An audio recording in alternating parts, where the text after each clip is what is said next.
Hey guys, welcome back. And I know we've talked a lot on both my channels about Disney and Disney adjacent things and how things are just not doing well for them the last, I'd say the last, couple of years, but really it's been like a downward skid the last decade. I mean, they saw some temporary success with Disney Plus before they realized they weren't making any money at it.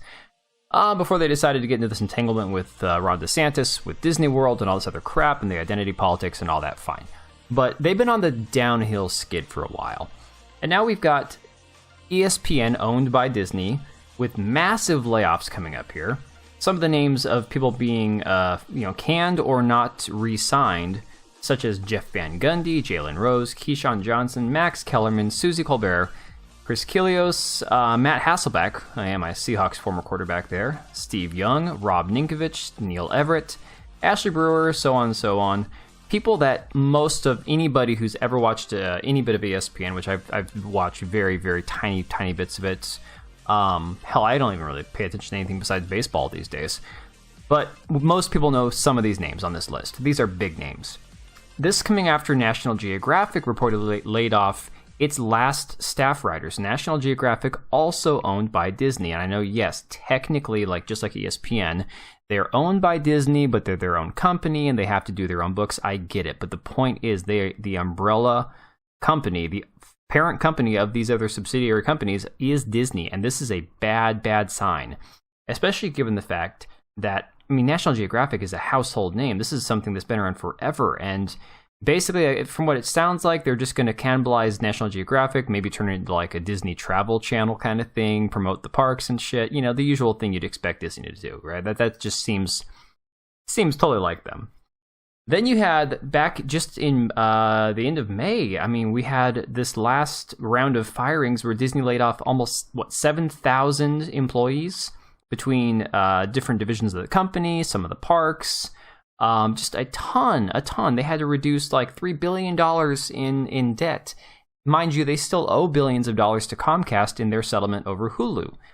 There's a whole lot going on behind the scenes with Disney, and the funniest part is that Bob Iger, the savior of Disney, who they brought back after firing Bob Chapek, it just spent $33 million renovating his mansion amid the ESPN layoffs. This is absolutely fantastic. This is gold, okay?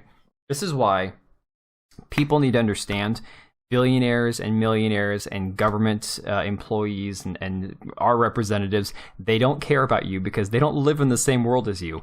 While the peons at Disney are wondering how they're going to pay their bills and where their next paycheck's coming from, the upper echelon of their company is worrying about the $7 million in renovations that they have to do to their $33 million mansions. And he's not alone. I don't hate rich people.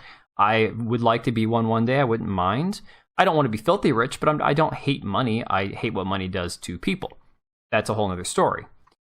All of this leading up to what we have going on right now with the underwhelming box office for Indiana Jones. And I'm talking, it's underwhelming, but we all kind of knew it was going to be.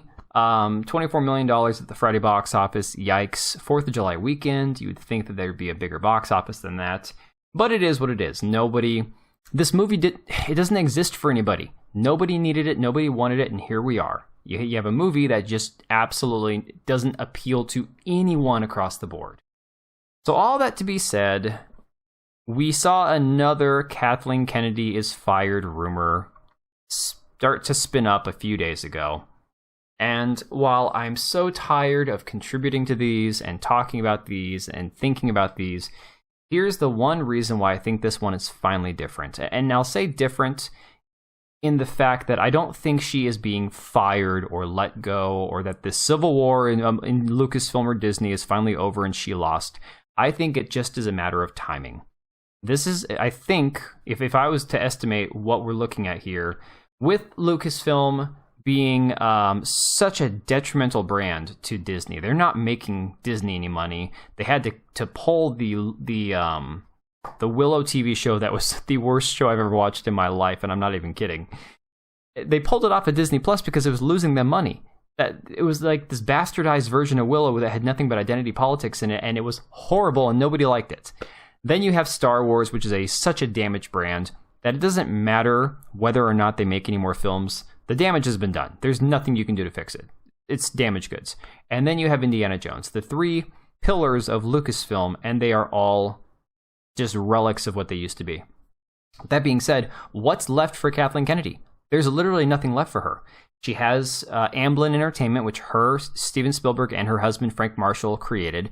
They've done plenty. They have plenty of production notes in their careers and their resumes. That they have a legacy they can leave behind, where people are not going to remember Kathleen Kennedy outside of like the fans.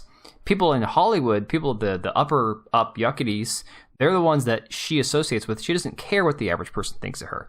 She's leaving her legacy behind for all of her rich producer friends to look at and say, oh yes, she was responsible for all this success. So for me, it just makes sense that the timing is right, that regardless of whether you want to say that Bob Iger wants to get rid of her, and that there's a fight with her and Jon Favreau at Lucasfilm, and that this is the Disney Star Wars Civil War behind the scenes. I love the rumors. I love Doomcock. I love listening to him and Cameron Pasha and other guys like Valiant Renegade and all these other people that contribute to it. But look, the reality is, if she's leaving, I think she's leaving on her terms, whether we like it or not, and I do not like it, but it is what it is.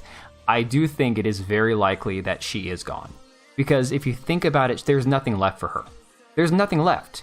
She spent all this money on an Indiana Jones film just to destroy his legacy, try to prop up a female that nobody wants to watch, to try to spin the idea that we're going to have a Disney Plus show where this same female replaces Indiana Jones and nobody's going to watch it or put up with that crap. And so all she has left is a few projects with some Star Wars films that are going to be busts. So the timing is perfect. I think this is her being done. I think she's out. But not because, again, that she's getting shit canned. I think she is just ready to be done. Let me know your thoughts down below, though. I could be wrong. Maybe she got the axe. Maybe it was glorious and brutal and it embarrassed her. But you know what? I don't see it that way. I could be wrong. Either way, thanks for watching. And until next time.